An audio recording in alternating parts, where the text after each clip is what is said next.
السلام علیکم، welcome to my YouTube channel. امید کرتی ہوں آپ سب خیریت سے ہوں گے۔ آج ہم پڑھیں گے مکی اور مدنی صورتوں کی خصوصیات کیا ہیں۔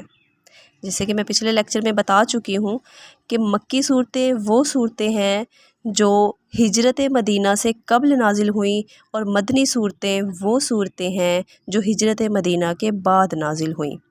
تو مکی صورتیں جن کی تعداد 86 ہے اور مدنی صورتیں جن کی تعداد 28 ہے، ان کی کیا خصوصیات ہیں انہیں دیکھتے ہیں۔ سب سے پہلے مکی صورتیں۔ مکی صورتوں کی سب سے پہلی خاصیت یہ ہے کہ ان میں انداز خطاب جو ہے وہ یا ایھا الناس ہے۔ اللہ تعالیٰ نے یا ایھا الناس کہہ کے لوگوں کو مخاطب کیا ہے، یعنی تمام لوگوں سے اللہ تعالیٰ نے خطاب کیا ہے۔ مکی صورتوں کی دوسری خاصیت یہ ہے کہ یہ مختصر اور چھوٹی صورتیں ہیں، یعنی یہ زیادہ طویل نہیں ہے۔ مثال کے طور پر سورۃ کوثر ہے، سورۃ اخلاص ہے، سورۃ فلق ہے، سورۃ ناس ہے۔ تو اس طرح یہ تمام چھوٹی چھوٹی صورتیں یہ مکی صورتیں ہیں، تو یہ ان کی خاصیت ہے کہ یہ مختصر اور چھوٹی ہیں۔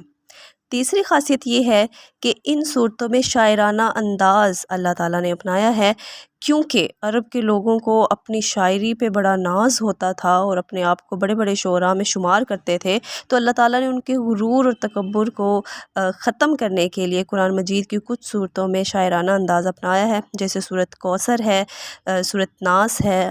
دیکھتے ہیں کہ ان میں شاعرانہ انداز ہے۔ مشکل زبان۔ مکی صورتوں کی ایک خاصیت یہ بھی ہے کہ ان میں مشکل زبان جو ہے وہ استعمال کیا گیا ہے، کیونکہ عرب کے لوگ اپنی زبان پر بڑا فخر کرتے تھے اور یہ سمجھتے تھے کہ ہم عربی ہیں اور باقی تمام لوگ عجمی یعنی گونگے ہیں، دوسری زبانوں کے لوگ۔ تو اللہ تعالیٰ نے قرآن مجید کو جب عربی میں نازل کیا تو اس کی زبان قدر مشکل رکھی تاکہ ان کا لوگوں کا جو غرور ہے وہ ٹوٹ سکے۔ اچھا جی، اور ایک اور خاصیت ہے کہ اس میں قصص النبیین یعنی انبیاء کرام کے قصص بیان کیے گئے ہیں مکی صورتوں میں۔ سورہ یوسف دیکھ لیں، سورہ یونس، تقریباً 26 انبیاء کرام کے قصص جو ہیں وہ قرآن مجید میں بیان کیے گئے ہیں۔ مکی صورتوں میں مشرکین کے عقائد کا ذکر کیا گیا ہے، وہ جو بت پرستی اور شرک اور مختلف خرافات میں مبتلا تھے، تو اللہ تعالیٰ نے قرآن مجید میں مکی صورتوں میں ان کا ذکر کیا ہے۔ مکی صورتوں میں عقائد اسلام مذکور ہیں۔ عقائد اسلام ہمارے 5 ہیں: اللہ پر ایمان، رسالت پر ایمان، تمام انبیاء کرام پر ایمان، اور ملائکہ پر ایمان، اور اس کے علاوہ الہامی کتابوں پر اور آخرت کے دن پر ایمان لے کر آنا۔ مکی صورتوں میں اللہ تعالیٰ نے مسلمانوں کو صبر کی تلقین کی ہے، یعنی جو مشرکین مکہ تھے، وہاں کے کافر تھے، مسلمانوں کو ایذا اور تکالیف پہنچاتے تھے، وہی لوگ جو آپ صلی اللہ علیہ وآلہ وسلم کو صادق اور امین کہا کرتے تھے، نبوت کی تبلیغ کرنے کے بعد وہ آپ صلی اللہ علیہ وآلہ وسلم کے جانی دشمن بن گئے، آپ کے ساتھیوں کے دشمن بن گئے، طرح طرح کی تکالیف اور مصائب آپ کو پہنچائے، تو اس پر اللہ تعالیٰ نے آپ کو صبر کرنے کی تلقین کی۔ تو یہ صبر کی تمام آیات جو ہے وہ مکی صورتوں میں ہیں، جیسے کہ وَاسْتَعِینُوا بِالصَّبْرِ وَالصَّلَاةِ إِنَّ اللَّهَ مَعَ الصَّابِرِينَ وغیرہ وغیرہ۔ مکی صورتوں میں معاشرتی برائیوں کا ذکر کیا گیا ہے، وہ معاشرتی برائیاں جو عرب کے اور مکہ کے مشرکین کے درمیان پائی جاتی تھی: جھوٹ، چوری، چغلی، ڈاکہ زنی، راہ زنی اور شراب پینا، ان ساری برائیوں کا ذکر جو ہے مکی صورتوں میں ملتا ہے۔ گزشتہ اقوام کا ذکر بطور عبرت جو ہے اللہ تعالیٰ نے قرآن مجید میں ذکر کیا ہے، تو مکی صورتوں میں ہمیں ملتا ہے۔ اب ہم دیکھتے ہیں جی مدنی صورتوں کی کیا خصوصیات ہیں۔ مدنی صورتوں میں اللہ تعالیٰ نے جو انداز خطاب اپنایا ہے وہ یا ایھا الذین آمنوا، یعنی اے ایمان والو، یعنی خاص اللہ تعالیٰ نے ایمان والوں سے خطاب کیا ہے۔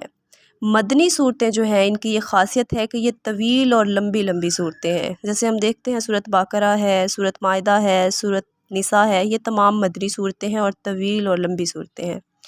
مدنی صورتوں کا جو مضمون ہے وہ سادہ اور عام فہم زبان اس میں استعمال کی گئی ہے۔ اللہ تعالیٰ نے بہت سادہ سے الفاظ میں اللہ تعالیٰ نے مسلمانوں کو احکامات سمجھائے ہیں۔